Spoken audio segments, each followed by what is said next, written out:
Hey everyone, how's it going? So what am I working on now?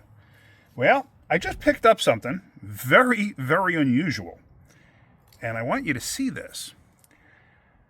I've actually only seen one other. And I happened to see this up for sale. And I contacted the owner and I was like, you know what? I gotta have that. So we met and worked out a deal and I wound up picking it up. See if any of you know what this actually is. Okay, so that's a Turbo 400 transmission. What the heck is that? That's a throwout bearing for a clutch. How does that work? That looks like an input shaft for a manual transmission. B&M. So what is that? That is a clutched Turbo 400. It uses a clutch like a manual transmission. It's bolted to a bell housing like a manual transmission. But it's an automatic transmission. It's a Turbo 400.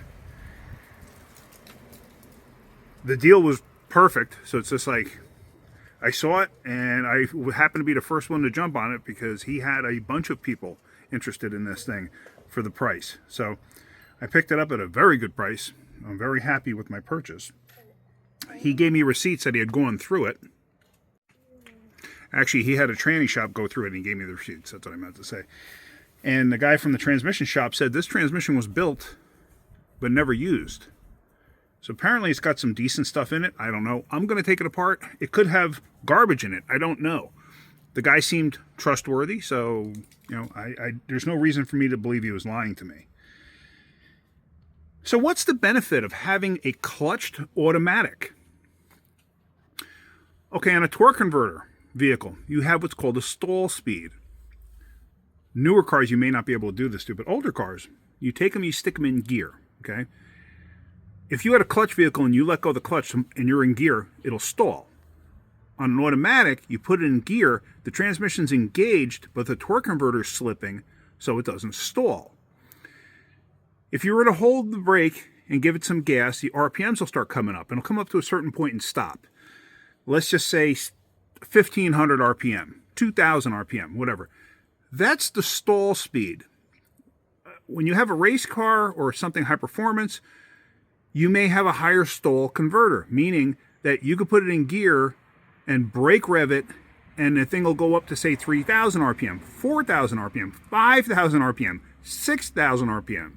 Yeah, there are vehicles like that. Of course, if your foot wasn't on the brake, the vehicle would start moving. But the stall speed, that point where the engine can't make any more power to push enough against the transmission, so basically the RPMs stop.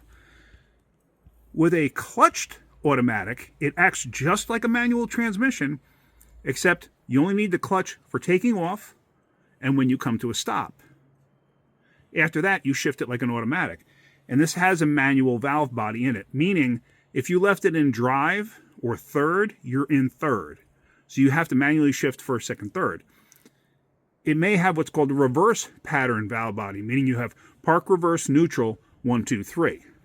That's a common performance item, performance thing to do in a transmission like that. I don't know what's in there. I am going to take this apart and I am going to go through it just to verify. But I could see that somebody has been in this thing. It's a clean unit. Supposedly, the original owner that this guy had gotten it from said that he built this transmission in the 70s and it had sat ever since. It was a backup to another transmission that he was running, but he never broke the other ones. He never needed it. So, yeah, I am excited about this. This is pretty darn cool. It's pretty darn interesting. Like I said, I've only seen one other. What I should say is I've only seen one other out of the vehicle. A friend of mine had a clutched C4 for his Ford Mustang. I've seen vehicles that had clutch flights, you know, Chrysler product that had a clutch torque flight 727. I've seen vehicles that had clutched turbo 350s and clutched turbo 400s. Never actually seen the transmission. But in all honesty, if I've seen a dozen in total over the years, that's a lot. So I'm pretty excited about this. This is pretty interesting. It's pretty cool. When I saw it, I had to jump on it. It was just way too cool. Also, what I got when I bought it, he gave me this. This is a transmission blanket. These are SFI certified for safety. And there you can see, this thing was last certified in 2015, I believe. You can have them recertified. You have to send them out to the company that manufactured them, and they will recertify them. Obviously, you got to pay for it. And then he gave me this B&M shifter too. I don't know what it is, but he gave it to me with it.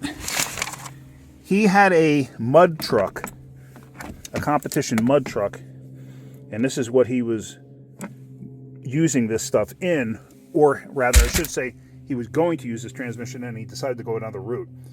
So, but whatever. I thought that was pretty cool. I got to learn a lot more about it because I've never had one, never had to work on one. But I was like, what the heck? Got to do it. So, and oh, this is an interesting thing too. The transmission cooler lines go here. They're actually plugged off. These things didn't run a cooler. I'm assuming I can still run a cooler because this piece, which engages into the clutch, actually drives the front pump.